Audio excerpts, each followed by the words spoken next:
Noniin. Elikkä tässä on tosiaan kotkalainen bändi. Ja te voitte itse ihan puolesta, ketä te oikein ootte? Paha Susi! Noniin, eli Paha Susi. Ja just veditte hyvän keikan tässä Vaakku Goes Rockissa. Ja mitkä on keikan jälkifiilikset? Helvetin hyvä. Oikeesti tosi hyvä. Hyvät fiilikset, sellainen hyvä sellainen rennon tiukka veto oli. Noniin. Väsynyt, mutta onnellinen. Hienoa.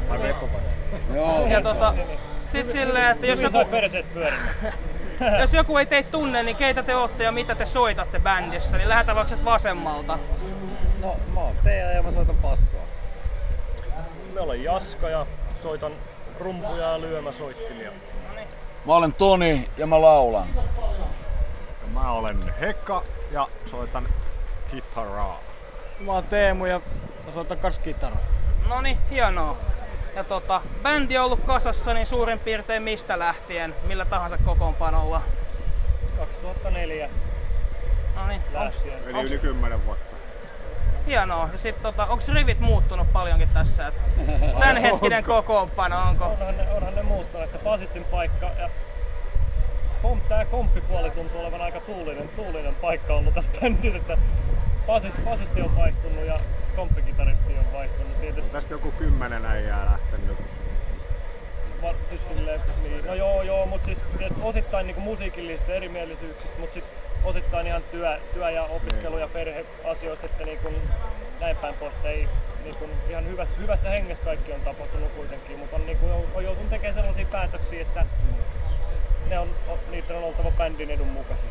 Noniin, se on hienoa. Ja soundi kuitenkaan ei ole kärsinyt, että ihan hyvin sieltä lentää kuitenkin nuottiin, että Joo. asia on silmässä kunnossa. Ja Ollaan tiedetty koko ajan vähän, että minkälaista soundia haetaan ja muuta, niin se on ehkä helpompi sit alkaa seuloa ylipäätään soittajia läpi.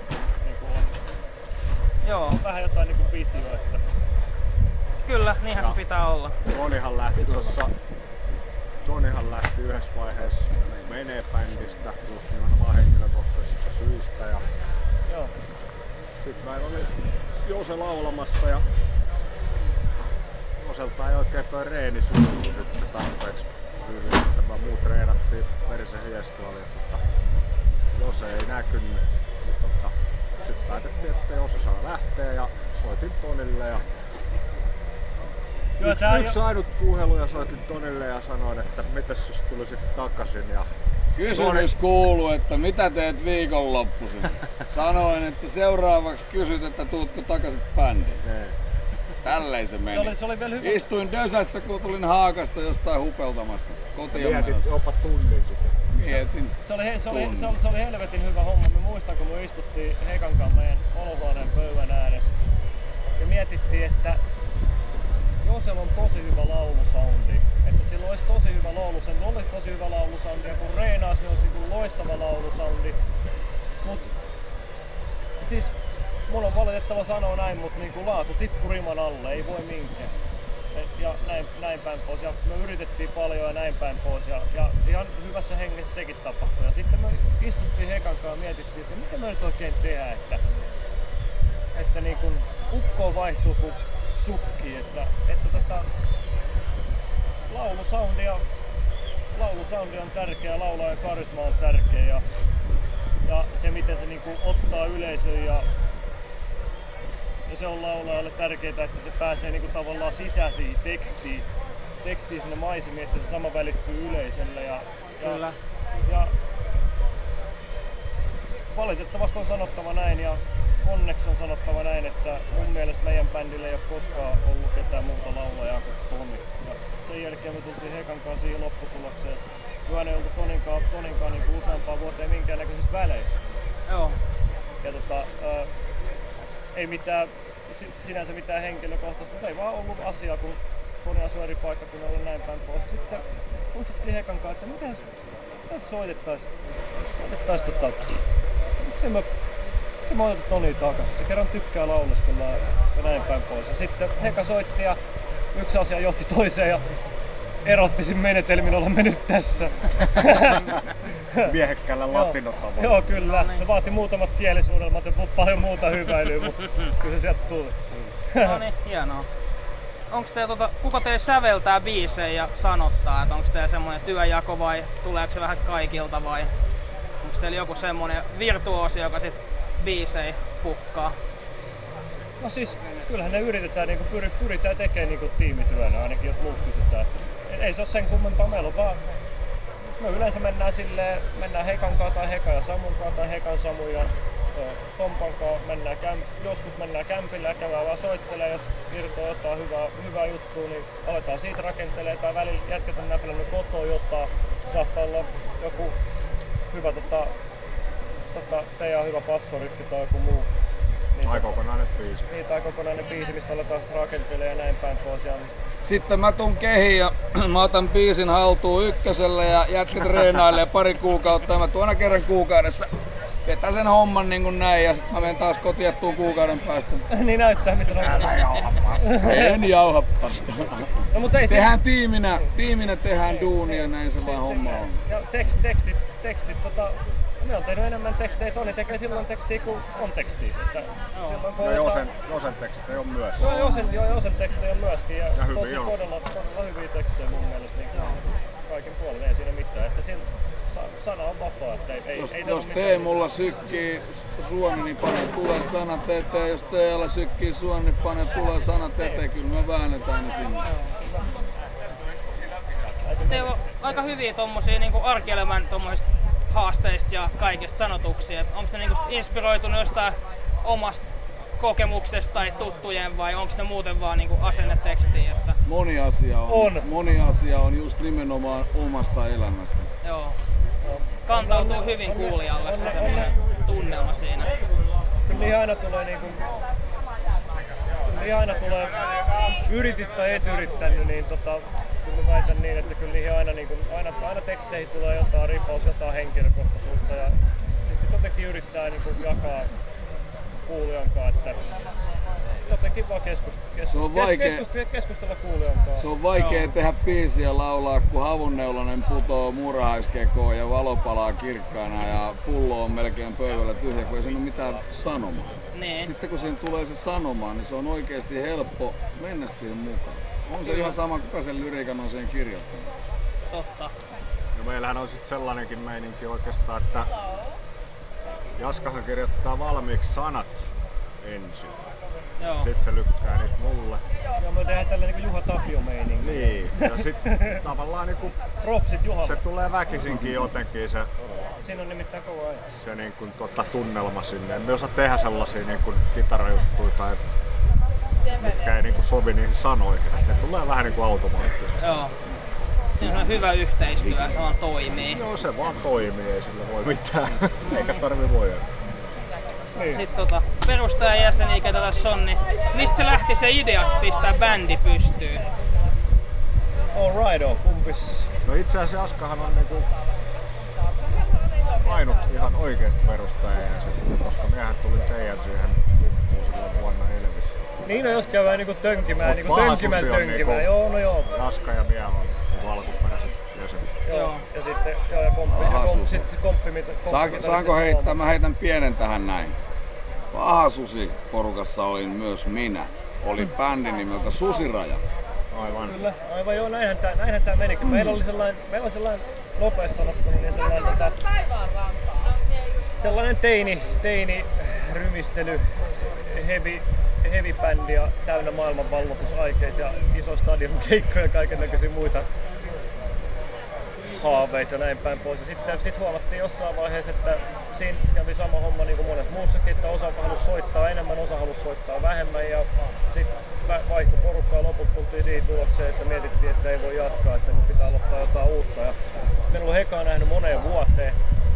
Mulla on kuitenkin niin koulukavereita, niin viidenneltä luokalta koulukavereita ja oltu ala-asteella, yläasteella ja näin päin pois. Ollaan ihan niin kuin lapsuuden tuttuja. Niin olen nähnyt Hekaa pitkään aikaa ja sitten törmäsin siihen sitten työhommissa ja kysyin, että soitteko sinä kitaraa? Soittelen. Sanotaan kammat meille, että jammaillaan joskus jotain kiinnostaa. Heka oli silloin sellainen jenkkirocki-bändi nimeltä Molin siihen aikaan. Sanoi, että hän tulee sitten kun kerkee, että katsoo miten kerkee niitä treeneitä sitten. Ja sitten tuli mestoille mentiin meidän ukon kellariin reenailemaan ja tuntui, että jotenkin joku tässä vaan toimii. Että sitten käytiin miettimään, että mitä tehdään ja päätettiin, että ehdottomasti suomeksi. Että nyt niinku, se on ihan ehdoton päätös, että niinku suomeksi. Että mietitään sen jälkeen mitä tehdään. Sitten alettiin kasailemaan porukkaa ja meillä ei ollut edes periaatteessa bändin nimeä ennen kuin me käytiin tekemään vaan biisejä ja mietiskelee tälle ja sitten kun oli valmis, niin kun periaatteessa valmis jo keikkasetti, niin sen jälkeen kutsittiin, että hei, että mikäs me muuten ollaan, että silleen. Onhan se musiikillinen sisältö on tärkeämpää kuin nimi, mutta hyvä nimenkin olette kuitenkin löytänyt sitten, että Paha Susi se soi korvaa aika. Siinä on vähän huumoria ja sit se on kuitenkin vakava. Joo, no rock-henkeä. Niin. Kieli poskes, mutta kuitenkin asenteella. Niin, eikä tarvitse olla mitään turhanpäiväistä elvistelyä, siis samanlaisia ihmisiä tässä on kaikki. Niin, ei siinä se niin muuta. Samanlaisen lämpöisen kakamyö kaikki lasketaan. Näin se menee, näin se on mennyt. Toiset on päässyt kokeilemaan esimerkiksi Laulajan Pakaraa. Laulajan Pakara on varmaan ehkäpä, joten sanoisin niin tuosta Kuopiolta alaspäin, niin ehkä Suomen paras peffa. Tää. Joo, niin sit kuitenkin erinäisten juttujen jälkeen, niin sit tuli ensimmäinen laulaja. Päätettiin, että bändin nimi on semmonen kuin Susiraja ja tehtiin pitkään hommia sen kanssa, rakennettiin biisejä ja sit siitä laulajan kanssa tuli erimielisyyksiä ja näin päin pois. Ja musiikillisia erimielisyyksiä nimenomaan. Siitä suunnasta, että miltä meidän pitäisi kuulostaa, mitä meidän pitäisi tehdä ja muuta ja näin päin pois.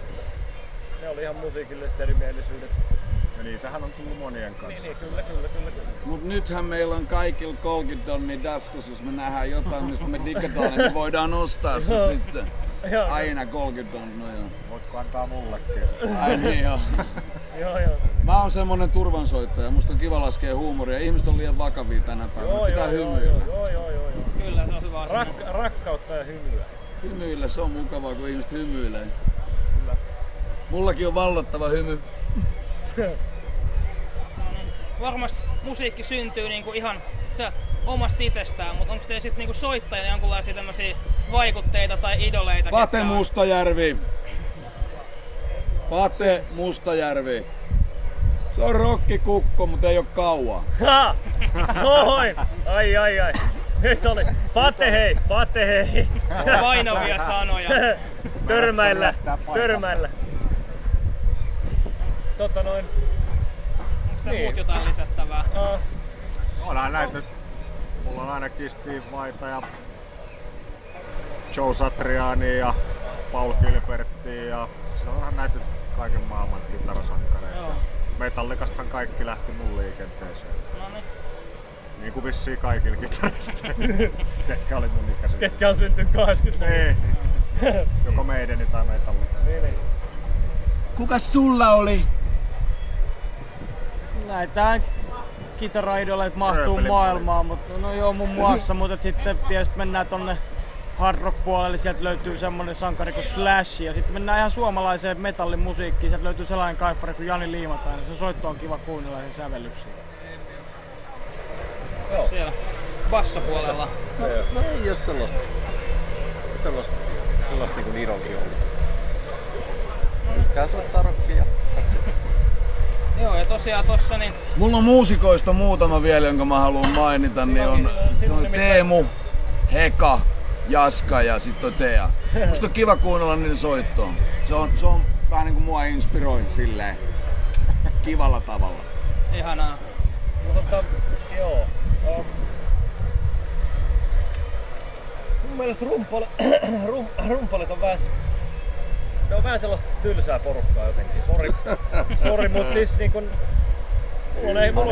mulla on ehkä niinku musiikillisia esikuvia, niin Steve Lukather, Steve Stevens, Kitaristeja molemmat. Sting, Basisti, laulaja. Roxette on todella kova, se oli niinku 90-luvulla asti todella. Peri Esle on erittäin kova kitaristi, todella aliarvostettu tyyppi ja näin päin, mutta semmoista mie dikkaan. Sulla on inspiraatio enemmänkin sieltä niinku ajatuksen ja sit tyylin puolelta sitten, että enemmän Joo, kuin ja pelkkää siis kannuja paukuttelua. Joo, ja siis mä arvostan komppia aika paljon, että tämmöiset kovat komppirumpalit on kyllä, ne on kyllä niin kuin, sanotaan, että Vini Kolajuutta ja Jeff Porcaro, niin eipä siinä sen kummempi. Kolajuutta, joo. Winnie the Pooh ja Kolajuhta. Kuuntelette Stingia tai Toto tai Dire Straitsia. Niin Eikö Billy Idol, jos se niitä no joo, laulajapuolella. Sitten tietysti jos laulajapuolelle mennään, niin siellä on esikuvia kyllä ollut ihan selkeät, niin kuin Sammy Hagar,